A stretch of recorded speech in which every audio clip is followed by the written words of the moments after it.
Good morning बच्चों। आज हम पॉलिटिकल साइंस के पाठ नंबर 3 नियोजित विकास की राजनीति। पाठ का नाम क्या है बेटा? वो नियोजित विकास की राजनीति कि ये नियोजन क्या है, नियोजन क्या है, विकास कैसे हो रहा है, उसके बारे में चर्चा करेंगे। नियोजन क्या है? नियोजन एक बौद्धिक प्रक्रिया है। नियोजन एक बौद्धिक प्रक्रिया है। ये कार्यों को क्रमबद्ध रूप से संपादित करने की एक मानसिक पूर्व प्रवृत्ति है। नियोजन एक बौद्धिक प्रक्रिया है। ये कार्यों को क्रमबद्ध रूप से संपादित करने की एक मानसिक पूर्व प्रवृत्ति है। ये कार्य करने से पहले सोचना है। यह कार्य करने से पहले सोचना है तथा अनुमानों के स्थान पर तथ्यों को ध्यान में रखकर काम करना है तथा अनुमानों के स्थान पर तथ्यों को ध्यान में रखकर काम करना है। नियोजित विकास का संबंध उचित रीति से सोच विचार कर कदम उठाने से है। नियोजित विकास का संबंध उचित रीति से सोच विचार कर कदम उठाने से है।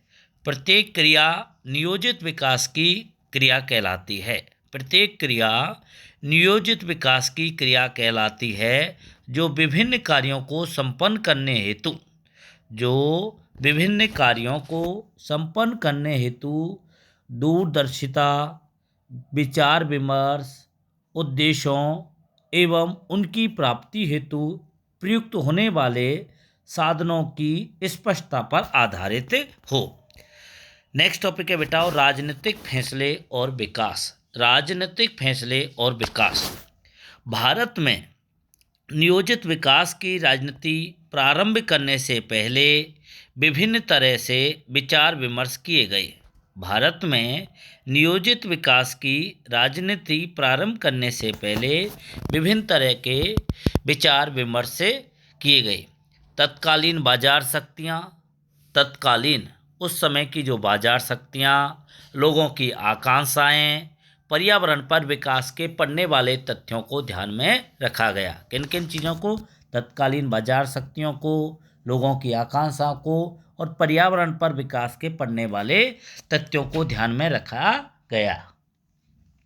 नंबर 2, अच्छे नियोजन के लक्ष्य को प्राप्त करने हेतु नियोजन के लक्ष्य एवं उद्देश्य स्पष्ट होने चाहिए। क्या स्पष्ट होने चाहिए? लक्ष्य और उद्देश्य। इसके साथ ही साधनों की व्यवस्था, लचीलापन और समन्वय। साधनों की व्यवस्था, लचीलापन, समन्वय, व्यवहारिकता, पद सोपान तथा निरंतरता जैसे विषयों पर ध्यान दिया जाना चाहिए। साधनों की व्यवस्था, लचीलापन, समन्वय, व्यवहारिकता, पद सोपान तथा निरंतरता पर ध्यान दिया जाना आवश्यक है। भारत में उड़ीसा राज्य की सरकार ने राज्य में इस्पात की बहुतायत को देखते हुए इन क्षेत्रों में उद्योग विकसित करने का मानस बनाया। उड़ीसा राज्य की सरकार ने राज्य में इस्पात बोलते हैं बेटा स्टील की बहुतायत को देखते हुए इन क्षेत्रों में उद्योग विकसित करने का मानस बनाया। लेकिन इस क्षेत्र में आदिवासियों के विस्थापन व पर्यावरण जैसी समस्या उभर कर सामने आई। कौन कौन सी समस्या बेटा? आदिवासियों का विस्थापन, उन्हें बसाने की, पर्यावरण जैसी समस्याएं उभर कर सामने आई, जिसको हल करना सरकार की पहली प्राथमिकता थी। इस प्रकार विकास योजनाओं को लागू करने से पहले पर्याप्त सोच विचार की आवश्यकता है। विकास योजनाओं को लागू करने से पहले पर्याप्त सोच विचार की आवश्यकता है। नेक्स्ट टॉपिक है बेटा राजनीतिक टकराव। विकास से जुड़े निर्णयों से प्राय सामाजिक समूहों के हितों को दूसरे सामाजिक हितों के तुलना में तोला जाता है। सामाजिक समूह के हितों को दूसरे सामाजिक समूहों के हितों की तुलना में तोला जाता है। साथ ही मौजूदा पीढ़ियों के हितों और आने वाली पीढ़ियों के हितों को भी लाभ हानि की तुलना पर मापना पड़ता है। साथ ही मौजूदा पीढ़ियों के हितों, आने वाली पीढ़ियों के हितों को भी लाभ हानि की तुलना पर मापना पड़ता है। किसी भी लोकतंत्र में लोकतंत्र क्या है बेटा? अमेरिकी राष्ट्रपति अब्राहम लिंकन के अनुसार जनता के लिए जनता द्वारा जो शासन है उसे ही लोकतंत्र कहते हैं। यानी ये शासन किसका है? लोक यानी जनता, तंत्र यानी शासन, जनता का शासन।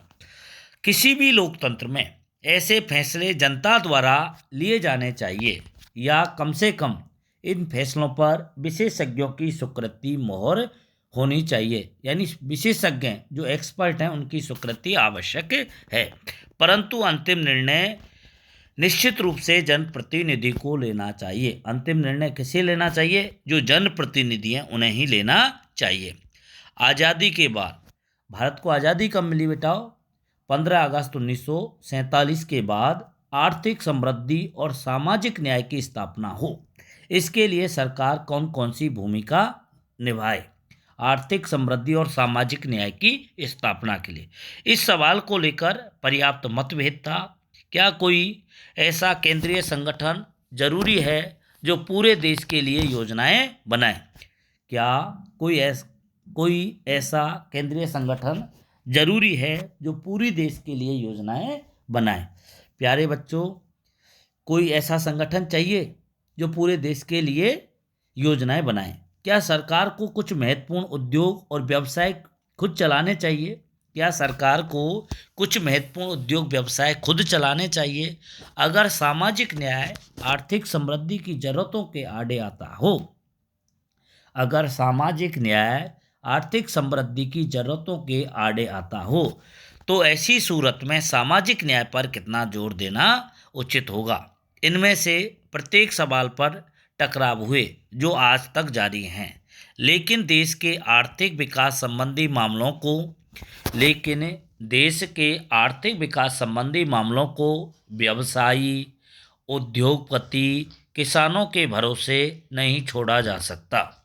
देश के आर्थिक विकास संबंधी मामलों को व्यवसायी, उद्योगपति तथा किसानों के भरोसे नहीं छोड़ा जा सकता। सरकार को इस मसले पर महत्वपूर्ण भूमिका का निर्वाह करना आवश्यक है। नेक्स्ट टॉपिक है बेटाओ विकास की धारणाएं। भारत ने तत्कालीन परिस्थितियों को ध्यान में रखते हुए मिश्रित मॉडल को अपनाया।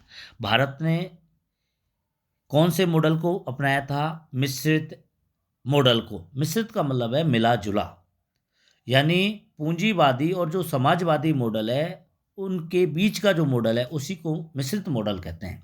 कौन से मॉडल को अपनाया? मिश्रित मॉडल को। स्वतंत्रता के समय भारत के सामने विकास के दो मॉडल थे। जब भारत स्वतंत्र हुआ तो उसके सामने दो मॉडल थे। पहला उदारवादी पूंजीवादी मॉडल था। पहला कौन सा था बेटाओ? उदारवादी पूंजीवादी मॉडल। यूरोप के अधिकतर हिस्सों और संयुक्त राज्य अमेरिका में यही मॉडल लागू था। पहला मॉडल कौन था? उदारवादी पूंजीवादी मॉडल। ये कहाँ था? यूरोप के अधिकतर हिस्सों और संयुक्त राज्य अमेरिका में। दूसरा था समाजवादी मॉडल। दूसरा मॉडल कौन सा था बेटाओ? समाजवादी मॉडल। इसे अधिकतर सोवियत संघ ने अपनाया था। समाजवादी मॉडल कहाँ था? सोवियत संघ। तो भारत ने कौन सा मॉडल अपनाया था? मिश्रित मॉडल। भारत ने इन दोनों मॉडल के तत्वों को सम्मिलित करते हुए मिश्रित अर्थव्यवस्था के मॉडल को अपनाया था। वेरी वेरी इंपॉर्टेंट है, पूछ लिया जाता है बेटाओ कि भारत ने कौन सा मॉडल अपनाया था? मिश्रित अर्थव्यवस्था का मॉडल। आज़ादी के आंदोलन के दौरान ही एक सहमति बन गई थी। आज़ादी के आंदोलन के दौरान ही एक सहमति बन गई और नेताओं की इस पसंद में यह सहमति प्रतिबिंबित हो रही थी कि राष्ट्रवादी नेताओं के मन में यह बात बिल्कुल साफ थी कि आज़ाद भारत की सरकार के आर्थिक सरोकार अंग्रेजी हुकूमत के आर्थिक सरोकारों से एकदम अलग होंगे।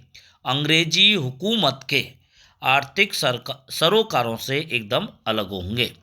आज़ाद भारत की सरकार अंग्रेजी सरकार के आर्थिक सरोकार अंग्रेजी हुकूमत की तरह संकुचित व्यापारिक हितों की पूर्ति के लिए काम नहीं करेंगे। संकुचित व्यापारिक हितों की पूर्ति के लिए काम नहीं करेंगे। आज़ादी के आंदोलन के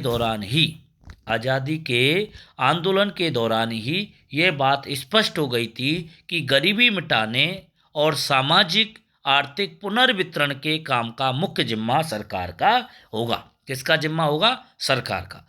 गरीबी मिटाने और सामाजिक आर्थिक पुनर्वितरण के काम का मुख्य जिम्मा सरकार का होगा। नियोजन के विचार को 1940 और 50 के दशक में पूरे विश्व में जन समर्थन मिला। नियोजन के विचार को 1940 और 1950 के दशक में पूरे विश्व में जन समर्थन मिला। यूरोप महामंदी का शिकार होकर सबक सीख चुका था। जापान और चीन ने युद्ध की विभीषिका झेलने के बाद अपनी अर्थव्यवस्था फिर खड़ी कर ली। जापान और चीन ने युद्ध की विभीषिका झेलने के बाद अपनी अर्थव्यवस्था फिर खड़ी कर ली। सोवियत संघ ने 1930 तथा 40 के दशक में भारी कठिनाइयों के बीच शानदार आर्थिक प्रगति की। सोवियत संघ ने 1930 तथा 1940 के दशक में भारी कठिनाइयों के बीच शानदार आर्थिक प्रगति की। इन सभी बातों के कारण नियोजन के पक्ष में दुनिया भर में हवा बह रही थी। योजना आयोग की स्थापना मार्च 1950 में भारत सरकार ने एक सीधे साधे प्रस्ताव के जरिए की। पूछा जाता है बेटाओ, योजना आयोग की स्थापना कब हुई थी? मार्च 1950। पूछा जाता है योजना आयोग का अध्यक्ष कौन होता है? तो अध्यक्ष होता है प्रधानमंत्री। और वर्तमान में भारत के प्रधानमंत्री कौन हैं? श्रीमान नरेंद्र मोदी जी। यह आयोग एक सलाहकार की भूमिका निभाता है। यह आयोग कौन सा? योजना आयोग एक सलाहकार की भूमिका निभाता है। इसकी सिफारिशें तभी प्रभावी हो पाती हैं जब मंत्रिमंडल उन्हें मंजूर कर दे। शुरुआती कदम। सोवियत संघ की तरह भारत ने भी पंचवर्षीय योजनाओं का विकल्प चुना। कौन सी? पंचवर्षीय। पंच यानी 5 वर्षीय योजना के अनुसार केंद्र सरकार और सभी राज्य सरकारों के बजट को 2 हिस्सों में बांटा गया। केंद्र सरकार और सभी राज्य सरकारों के बजट को 2 हिस्सों में बांटा गया। एक हिस्सा गैर योजना व्यय का था। किसका था? गैर योजना व्यय का। इसके अंतर्गत सालाना आधार पर प्रतिदिन मदों पर खर्च करना था। दूसरा हिस्सा योजना व्यय का था। किसका था? योजना व्यय का। प्रथम पंचवर्षीय योजना 1951 से 1956 में। 1951 में प्रथम पंचवर्षीय योजना का प्रारूप जारी हुआ। इस योजना की कोशिश देश को गरीबी के मक्कड़ जाल से निकालने की थी। क्या थी? कि देश को गरीबी के मक्कड़ जाल से निकालने की थी। पहली पंचवर्षीय योजना में कृषि क्षेत्र पर जोर दिया। पूछ जाता है बेटाओ, प्रथम पंचवर्षीय योजना में किस क्षेत्र पर जोर दिया गया? तो आप लिख सकते हैं कृषि क्षेत्र। इस योजना के अंतर्गत बांध और सिंचाई के क्षेत्र में निवेश किया गया। इसी योजना के अंतर्गत बांध और सिंचाई के क्षेत्र में निवेश किया गया। भाखड़ा नांगल जो सतलज नदी पर बना है, भाखड़ा नांगल जैसी विशाल परियोजना के लिए बड़ी धनराशि आवंटित की गई। भाखड़ा नांगल जैसी विशाल परियोजना के लिए बड़ी धनराशि आवंटित की गई। औद्योगिकरण की तेज रफ्तार। दूसरी पंचवर्षीय योजना में भारी उद्योगों के विकास पर जोर दिया। पूछा जाता है बेटाओ, दूसरी पंचवर्षीय योजना पर किस पर जोर दिया गया था? तो आप लिख सकते हैं उद्योगों पर, भारी उद्योगों पर। किस पर बेटाओ? भारी उद्योगों पर। पीसी महालनोबिस के नेतृत्व में अर्थशास्त्रियों और योजनाकारों के एक समूह ने यह योजना तैयार की। पीसी नोबिस के नेतृत्व में अर्थशास्त्रियों और योजनाकारों के एक समूह ने यह योजना तैयार की। इस योजना के अंतर्गत सरकार ने देसी उद्योगों को संरक्षण देने के लिए आयात पर भारी शुल्क लगाया। इसी योजना के अंतर्गत सरकार ने देसी उद्योगों को संरक्षण देने के लिए आयात पर भारी शुल्क लगाया। शुल्क यानी टैक्स लगाया। संरक्षण की इस नीति से निजी और सार्वजनिक क्षेत्र के उद्योगों को आगे बढ़ने में मदद मिली। संरक्षण की इस नीति से निजी तथा सार्वजनिक क्षेत्र के उद्योगों को आगे बढ़ने में मदद मिली।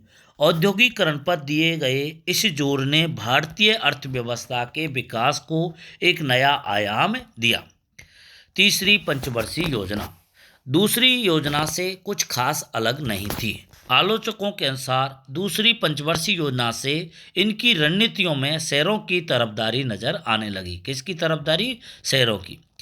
अब नेक्स्ट टॉपिक है बेटा विकेंद्रित नियोजन। विकेंद्रित नियोजन क्या है? जरूरी नहीं कि नियोजन केंद्रित ही हो। जरूरी नहीं कि नियोजन केंद्रीकृत हो। केरल में विकेंद्रीकृत नियोजन अपनाया गया, जिसे केरल मॉडल कहा जाता है। केरल में विकेंद्रीकृत नियोजन अपनाया गया, जिसे केरल मॉडल कहा जाता है। इसमें इस बात के प्रयास किए गए कि लोग पंचायत, प्रखंड और जिला स्तर की योजनाओं को तैयार करने में शामिल हो। इसमें शिक्षा, स्वास्थ्य, भूमि सुधार, गरीबी उन्मूलन पर जोर दिया गया। इसमें जो केरल मॉडल है, इसमें किस पर? शिक्षा पर, स्वास्थ्य पर, भूमि सुधार पर, गरीबी उन्मूलन पर जोर दिया गया।